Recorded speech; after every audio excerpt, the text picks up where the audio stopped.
All right, we are done with 9 weeks of mesh basketball, which is kind of crazy because the conference tournaments start, like our commissioner told us in our chats today, in week 15. So, season, man, it just flies by.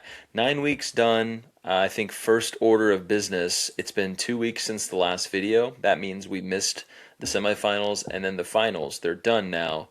We have a champion of the whole league of the season kickoff tournament, and it's the Hawaii Rainbow Warriors. Gooner boy, take a bow.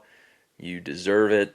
Really nice run. Needless to say, you were the number one team in the country. When I took a look kind of under the hood at some of the numbers, top five in points, top five in max, there's still some untapped potential there with efficiency too.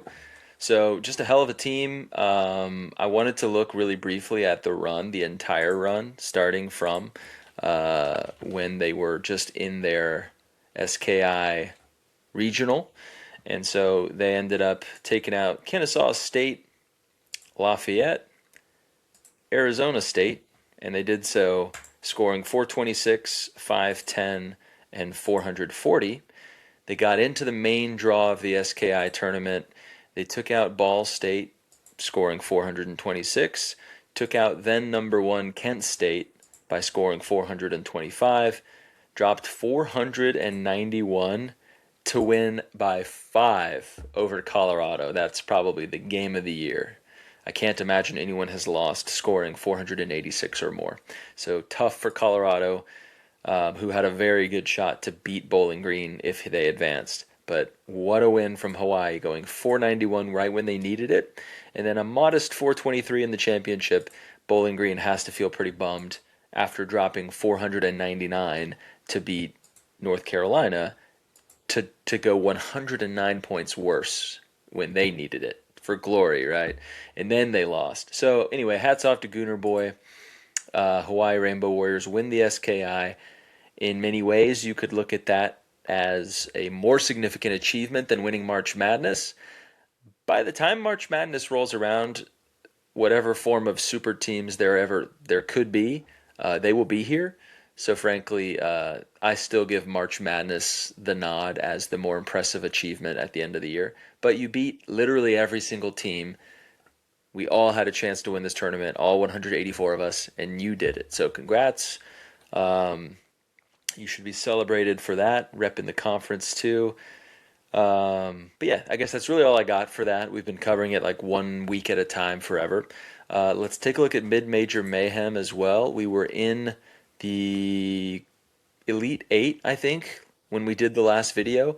So the Santa Clara Broncos, who were a crazy Cinderella story, had a legit chance to beat the Hampton Pirates, who were number 18 in the country at the time. They were only able to get 333. Hampton advances, and then Hampton faced the Long Beach State Beach something. I'm sure their team is not the Long Beach State Beach. Maybe that's what they are, the Long Beach Beach. I did not know that. If that were true, I imagine this is like cut off or something. Long Beach gets the win over North Carolina A&T State. Then they beat the 25th ranked Delaware Blue Hens with 413 points. Then these two teams advanced to the Final Four, and I know exactly what happened because I'm in the Coastal with Hampton. They needed 52 points from Karl Anthony Towns to win and advance to the finals. And Karl Anthony Towns, in 29 minutes, dropped 21 fantasy points. In 29 minutes. I'd be really pissed off if I were Hampton. They did enough to win. And if they had won, selfishly, they would have made it an all Coastal affair because I am there on the other side of the bracket. What do you know? You're humble podcasting guy? I don't know what I am. I scored 413 and I won by 200 points. Gonzaga made it to the Final Four. And no offense to Logo Luca, it was a great tournament. The Final Four, I mean, that's fantastic. You were checked out for this one because you took a 0 with one of your guys. But frankly, no matter what you did, it wasn't your week. Not because I had a great week in particular, but because you didn't have what you needed. So a heck of a run. He knocked out Florida Gulf Coast, who I'm sure is kind of pissed looking at this performance and thinking I could have given it a better shot than that. And then on the top side, my quadrant, I had a battle with Western Kentucky, who was 17 in the country at the time, and I beat them by about 40 to advance. So you got Long Beach, the Long Beach Beach, and Stony Brook Seawolves, number 23 versus number 19. This is going to settle the first mid-major mayhem tournament in league history. So go Stony Brook. Not too proud to say. Go Stony Brook. We had season invitational tournaments that ended as part of the window between last video. I'm just going to look through really quick, say congrats to the champs. We got Seton Hall, Princeton, who is up to number 2 in the country. Another 500-point performance in week 8. And I think another one in week 9, if word on the street is correct. Princeton is having quite a season. Number 18, Western Kentucky Hilltoppers, speak of the devil. I am actually going to play them again this week because of the conference challenger tournaments that are starting up, and I'll get into that before we quit the video for the day. DePaul gets the victory, number 14 in the country. The NCAA State Aggies, go Coastal, wins their tournament. Anytime we get a mid-major winning one of these, it's worth celebrating, and there's a couple right there, Western Kentucky and NCAA State. Miami, Ohio beats Ohio State. I love that. That's just funny. Number 24 in the country, Cole Baby. Miami, Ohio gets the victory. Arkansas beats Presbyterian, a good coastal team. TCU, go Frogs. That's my alma mater. And I kind of wish they would lose so that they could be demoted and I'd have a chance to snag that franchise or whatever. But I guess I can't hate. They're winning. Go Frogs. You got Tom, John, Mike, who just made a trade and added Austin Reeves to a team that was already top 10, top 6, I guess you could say, in the country. So that's scary. Congrats to Tom, John, Mike.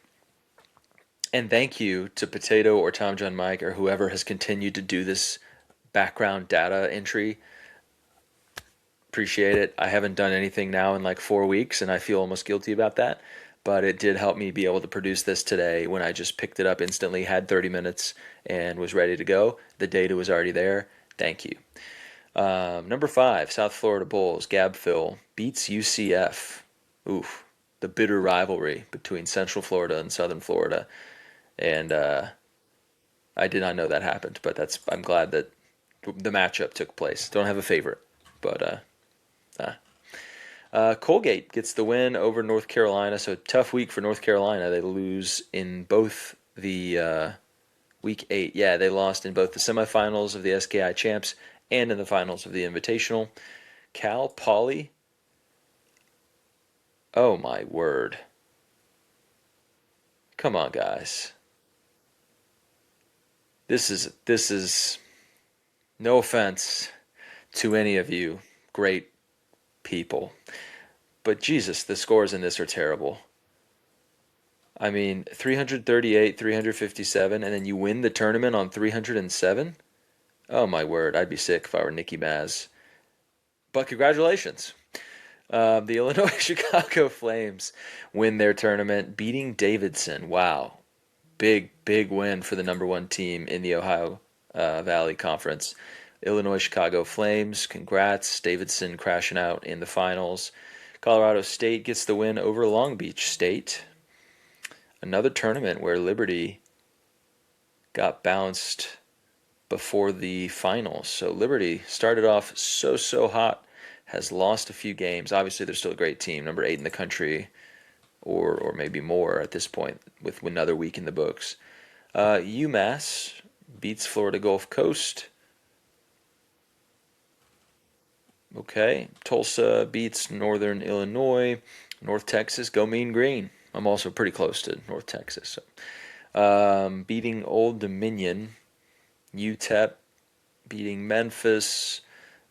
number 4 in the country, Kent State, beating the Iowa State Cyclones, who knocked me out of the tournament. So yeah, go Kent State.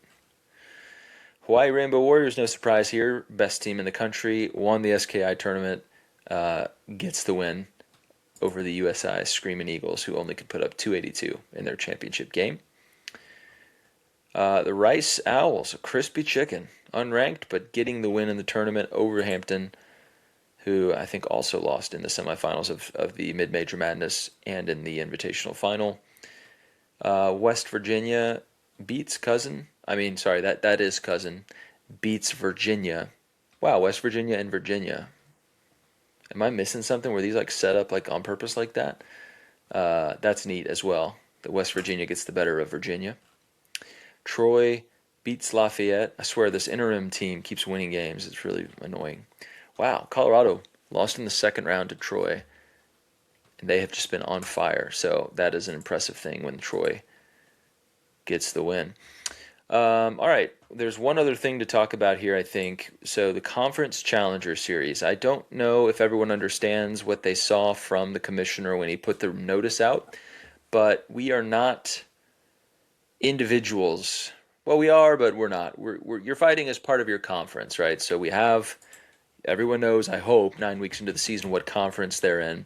And this is what it really looks like. So you have Georgia. They are the number 1 team in the SEC. And so Georgia is matched up with the number 1 team in the Sun Belt. That is James Madison, Tom, John, Mike. So we've got number 8 versus number 4, head to head. Whichever team scores more gets the point.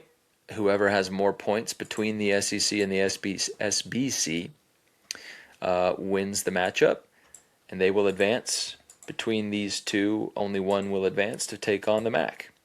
So it's conference against conference. You are matched up against your equivalent in the opposing conference. Looking down at my example, I am in the Coastal. I am the second best team in the Coastal by conference record. Number 1 in the power rankings, though. So I am number 2, so I'm going to face the number 2 from the Conference USA, which is Western Kentucky. That means Hampton, 9-0 in conference play, just having a heck of a season. They really need to trade me Cooper Flagg, though. They are playing Liberty, so in some ways, I'll take it being number 2. Maybe I have a slightly better chance to win. Although Western Kentucky is also super good. And frankly, I'm not going to be surprised if they kill me. So yeah, this is how it works. You know, you've got your number 5 team against your number 5 team, down all the way. Basically, as far as I think we can go is 12, because we're going to have to match up between 16-man teams, conferences, and 12-man conferences. Eventually, those two will play, because 2 of the mid-majors will advance to the next round. It's mid-major against mid-major. Right here. So one of us is going to advance. You know what I just realized? That is not the case. We are the only mid-major versus mid-major matchup. So it is possible the West Coast Conference is playing the ACC. You would think that the ACC is going to win pretty easily over the West Coast Conference. You would probably think the American is going to win pretty easily over the Ohio Valley Conference. This is 16-man teams versus 12-man teams. So Coastal, my conference, got super lucky, it looks like, because we are facing the other mid-major, which means we're on even footing.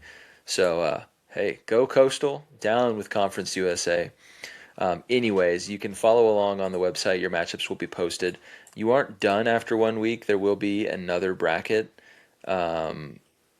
First round losers have a chance to, go all the way up to here, but yeah, I don't think you're guaranteed more than 2 matchups. Your first one when you lose, and then the next one. So anyway, conference pride, right? You're competing against your conference all the time, but in this way, hopefully we can all band together and actually be supportive of our conference mates. Conference tournaments are really not that far off. Week 15, like it is week 10 right now. So you only have 5 weeks to catch up. Yeah, 10, 11, 12, 13, 14. You have 5 weeks to try to catch your conference foes and get ahead of them. For example, I know I'm 2 games back of number 1 in the Coastal. I'm 7-2. Hampton's 9-0. It's going to be pretty tough. We might play each other one of those weeks, but Yeah. So you got to start thinking, where are you? Trade deadline is eventually going to come. You got to think my selling team, my buying team. My advice to everyone would be think about that at least. And then probably you need to pick a side and then execute that. But I know it's okay to stand pat as well, but I personally don't subscribe to that. You've got to make a move, pick a direction, and commit. That's what I do. This has gone already on 15 minutes, but I'd like to go maybe really quickly, conference by conference, because we haven't had a chance to look at these numbers in quite a while. And it's fun to see your rankings, I think, right? So we'll start with the ACC. You're probably best off pausing the video if these numbers are big enough for you to make out. I don't, you know what I better do? I'm going to stop it. I'm just going to cut myself out so you can just, so I cut myself off abruptly right there. I'm going I took a pause so that you'd be able to just look at the numbers and not see me at all. I think you'll hopefully be able to see all of these numbers, and you probably should just pause if you really want to look at them. So we're seeing that Virginia is the highest scoring team in the conference, but they are not the highest max points. That would be North Carolina. A lot of teams are good at efficiency, and really there isn't a single team in here who has terrible efficiency. 81% is not good, but not awful. And then 87% for Virginia, that's pretty impressive. The best in the conference by like over a full percent and a half. Quite good. Interesting to see Notre Dame down here, tactic with 85% accuracy, just not generating the points, the lowest total in the conference. So you've got your conference record, your total record. These are the national ranks. So we've got 12, 18, and 24 within the ACC. I wish I had put the actual rank in the country over here, but I didn't, and I'm not going to spend too much more time on this. I got to go. So let's just keep rolling one conference to the next. Let's look at the American. We've got number 3 and number 10. Number 10 just took a little hit, losing out of conference. So South Florida doesn't generate as many points as Davidson, is not as efficient as Davidson, so they score less than Davidson. Davidson certainly looks to me like the team to beat in the conference. And then once you get outside of those two, good luck to the rest of you. Rice is next at 43. East Carolina's next at 57. Frankly, I wouldn't be shocked if this conference only sent 2 teams to March Madness, and one of these 2 elite teams is probably going to win the tournament. So, you guys got to step up, American. Let's look at the ACC. Wait, we already did the ACC. Let's look at the Big Ten. And I'm sorry to the Big 12, who I was supposed to do power rankings for next. I still will do them next. It was Big 10 or Big 12. I think it was Big 12 who did some commenting on my last video. Here in the Big 10, we've got Minnesota, with Michigan kind of nipping at their heels. Michigan made a big trade, got Cade, I saw. Michigan actually in the lead in the conference standings, but Minnesota is scoring 20 more points basically on the exact same max, so they've just been considerably more efficient. Michigan has been pretty inefficient for one of the better teams. Both of them look like March Madness locks to me, and then no one else is a lock. That's like understatement at that point. No one else is averaging in the 400s. So I feel like, yeah, it's probably just those 2 big teams early on here.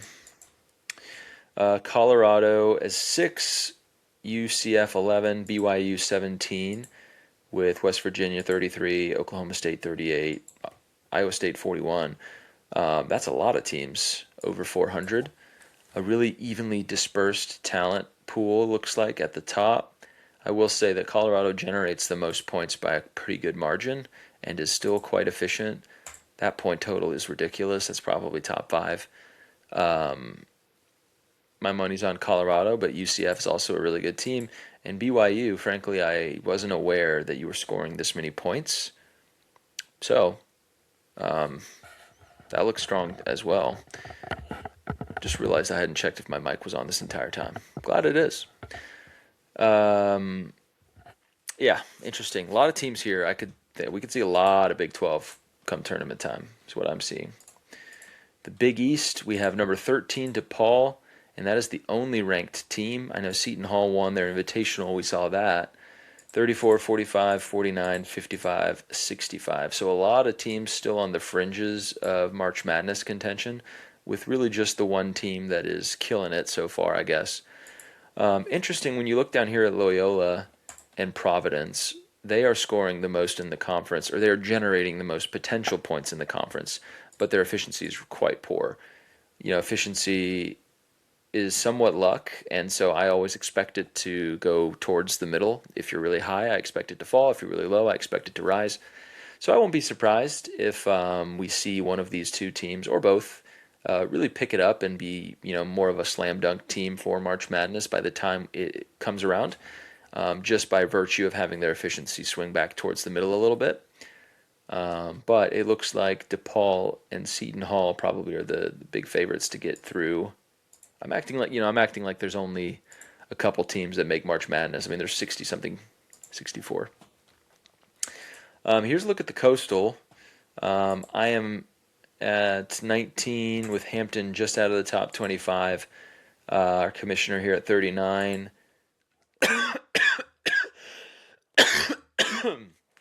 Sorry. Pretty huge tier break between the 7th team and the 8th team. So we have 1, 2, 3, 4, 5, 6, 7 teams in the top 68. I don't think that can stay. When you look at the point totals, there's 3 over 400 with a few that are pretty close. But at first I was thinking that the coastal, or not the coastal, but mid majors would be pretty heavily penalized because they're not going to score as many points because their teams are worse. Objectively, they're just worse. They have fewer pieces of valuable. That's a weird way to say it. They have fewer good players per team. That's just mathematical. So yes, I'm ranked 19. I'm 17-4, but I play mid-major teams. So I hadn't considered how mid-major teams play other mid-major teams. So the really good ones are going to win a lot. So like we have seen with myself in this small group of like 5 to 6 or 7 mid-major teams who have consistently been ranking in the top 25 or so. I'm scoring 418 a week, but I'm only generating 474, which 2 other teams in the conference are generating more, including like the 6th team. So if my efficiency wasn't, I believe it's 3rd in the nation, I wouldn't be ranked up this high. I just think by the time March Madness comes around, we're like halfway there. There's probably only going to be 5 or less teams that are in the March Madness field, because the points, like, it's going to lead to separation eventually, right? I think it will. Anyways, here's the Coastal. We've got some good teams that have legitimate chances to make March Madness, though, again, I am a little bit skeptical that we're going to end up sending 6 or 7 teams, right? That would be a shock. Yeah, I didn't do Conference USA yet. Here's the another, I should say, mid-major team. Here we have 2 teams over 400. Pretty similar at the top when you're looking at the points.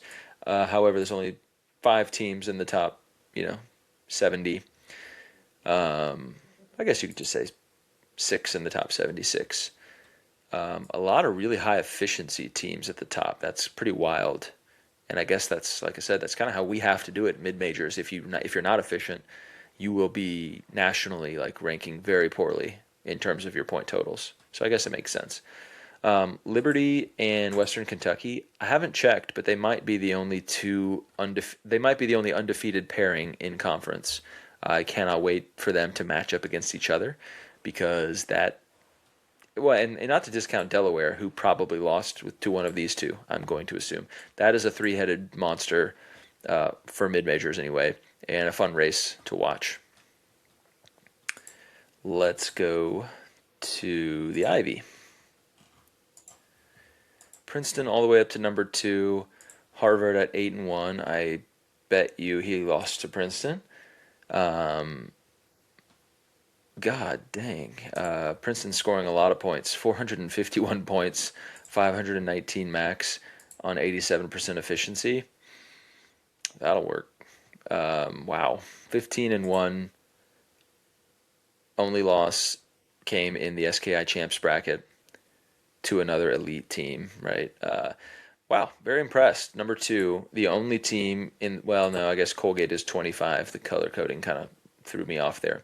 And then we've got Harvard at 29.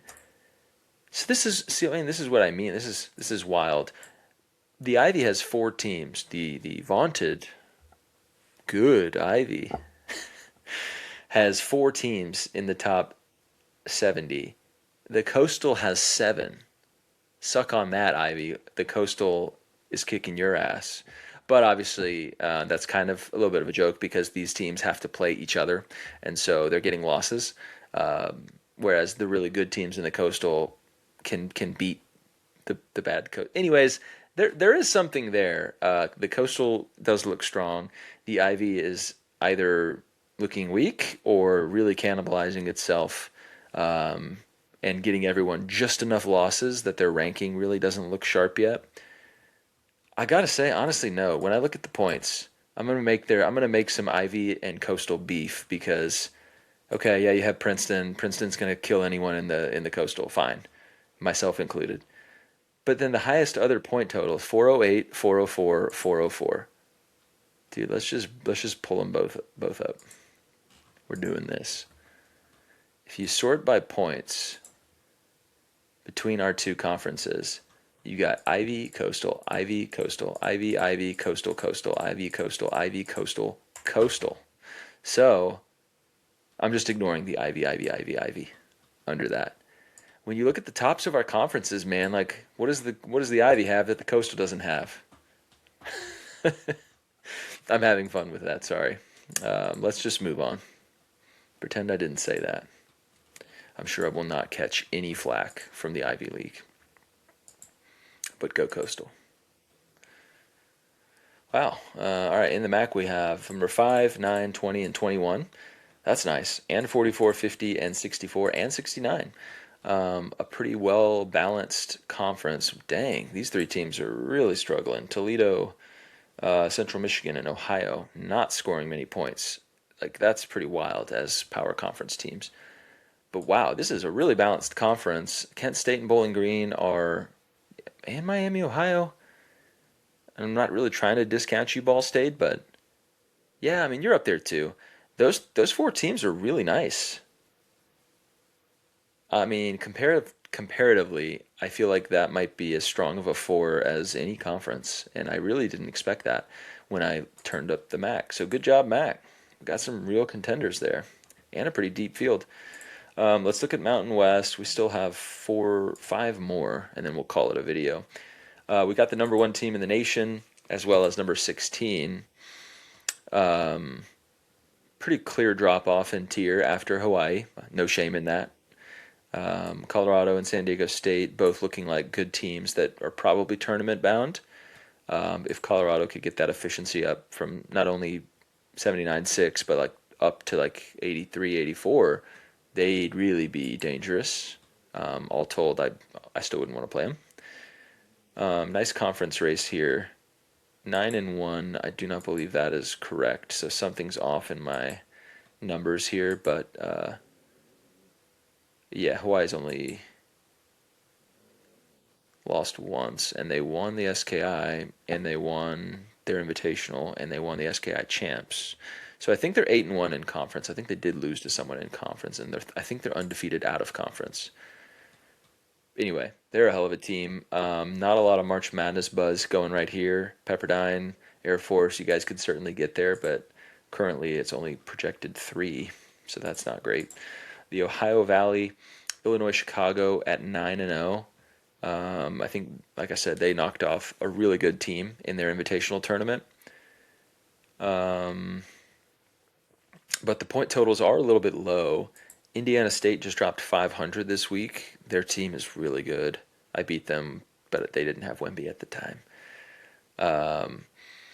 So yeah, their top two is very dangerous. Frankly, I think I might fear Indiana State more than Illinois Chicago at this point. But both of them generate lots of points.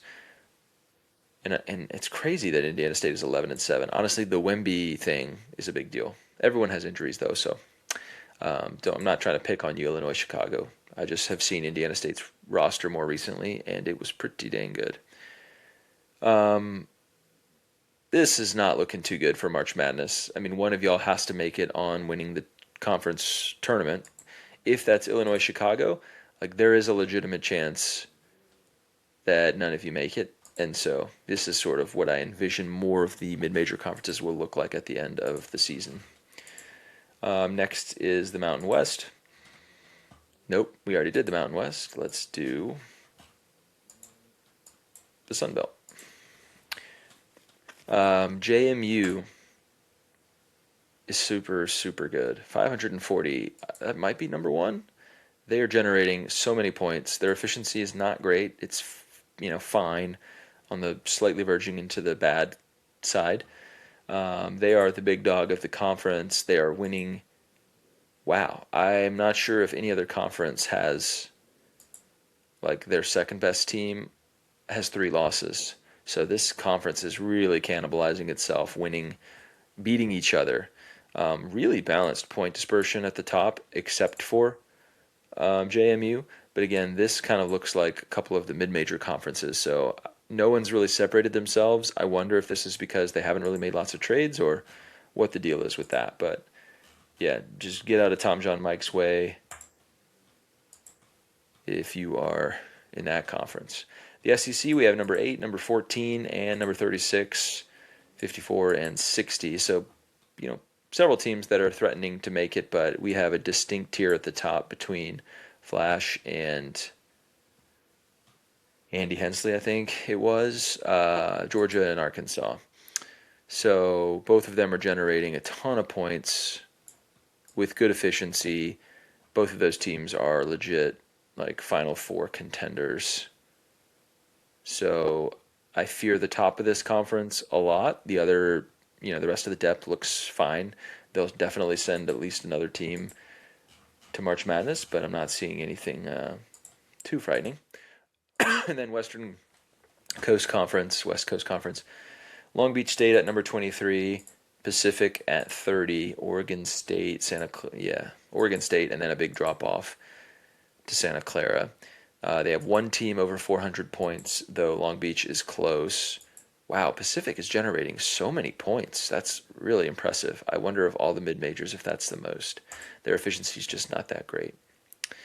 And then we got a whole lot of meh kind of stuff happening here. I mean, the ranks are pretty rough here. Not really seeing much light at the end of that tunnel. It looks like it's just going to be Long Beach, Pacific, and we'll see on Oregon State. Anyway, that is everything I can think of to do. I don't have another power conference thing ready. Power rank, God. I don't have a power rank thing ready, but I'll try to do one next week. Just depends. Holiday stuff really takes priority around this time of year, so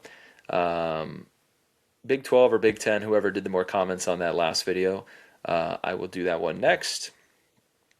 And I think that's all I got. So Merry Christmas, everybody. I'm definitely not doing another video before Christmas. Maybe not before New Year's. So Merry Christmas, Happy New Year, and see you on the next one.